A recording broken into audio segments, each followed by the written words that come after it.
Hi friends, welcome back to another video. ఈ వీడియోలో మనము కాంతారా చాప్టర్ 1 మూవీ ఎలా ఉంది, ఏం కథ అనేది చూద్దాము.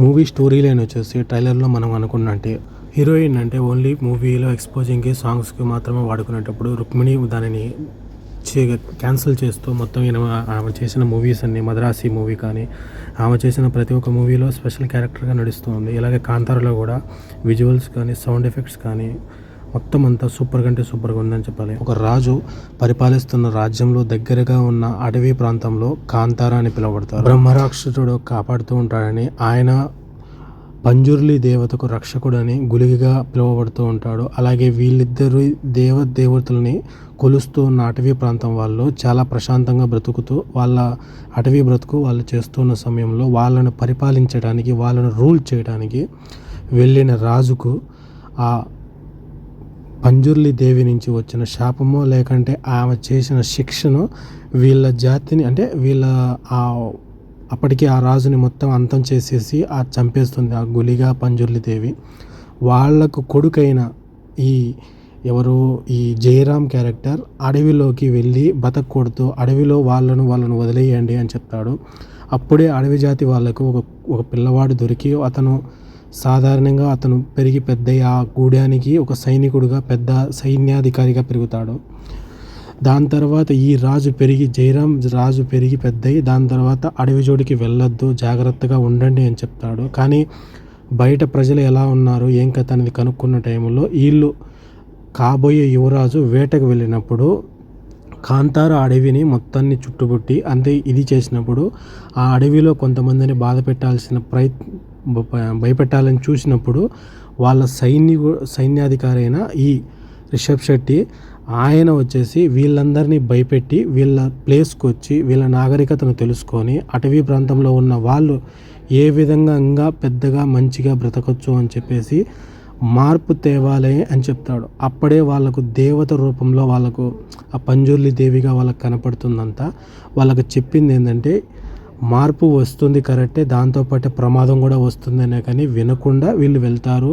కొన్ని మార్పులు జరుగుతాయి, దాంతో రాజుకు నచ్చకపోవడం, అంతలోపల ఈ రిషబ్ శెట్టికి మామూలుగా రుక్మిణికి మధ్య సన్నిహితంగా ఉండటంతో ఇంకా రాజు వాళ్ళ అన్నగా క్యారెక్టర్ కాబట్టి గుల్షన్ ఇంకా ఎక్కువ కోపంతో మొత్తం తెగని నాశనం చేయాలని ప్రయత్నిస్తాడు.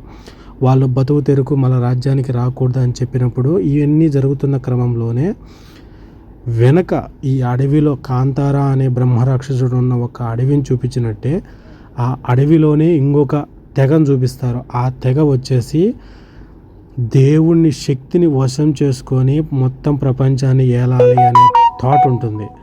ఆ థాట్ను వాళ్ళందరినీ ఏ విధంగా అంతం చేసింది, ఏ విధంగా వాళ్ళ ఆ శక్తిని వశం చేసుకున్నారు అనేది ఇంకొక సపరేట్ స్టోరీ.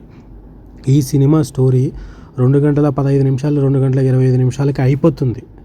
ఒకే సినిమాలో 2 సినిమాలు మీరు చూడొచ్చు. ఇంటర్వెల్ వరకు సరదాగా సాదా సీదాగా జరిగే సన్నివేశాలు ఉన్నా కానీ ఇంటర్వెల్ తర్వాత ఫస్ట్ హాఫ్లో కాంతారా ద లెజెండ్లో ఏ విధంగా అయితే మొదటి క్లైమాక్స్లో వచ్చే కొన్ని నిమిషాలు ఆ పంజుర్లి దేవి ఆవహించడం, గులిగిగా రావటం, అవన్నీ చేయటం చూపిస్తే, కానీ ఇక్కడ బీభత్సంగా ఉంటుంది.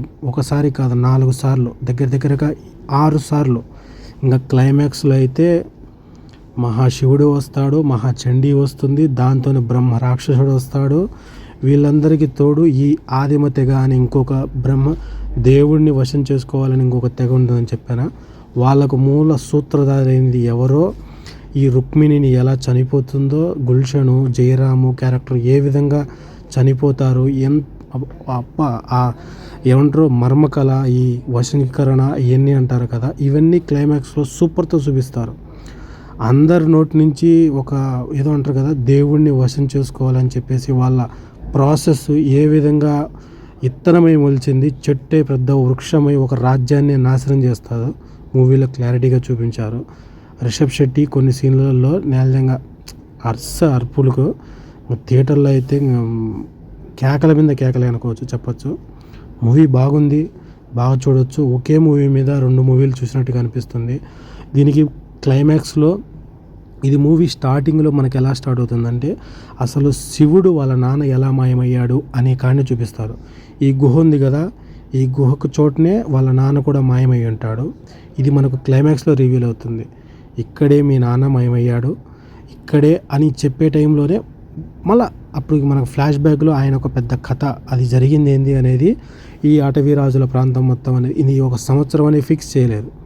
ఎందుకంటే పోర్చుగీస్ను చూపించి మన దేశంలో వ్యాపారం కోసం వచ్చినట్టుగా చూపించారు. అంటే ఇది దగ్గరగా 1700 1500 ఆ సమయంలో గ్యాప్లో ఉండొచ్చు కూడా చెప్పలేం. ఎందుకంటే అటవీ జాతిలో బ్రతుకుతున్న వాళ్ళకి ఇనుము అంటే ఏందో కూడా తెలియదు.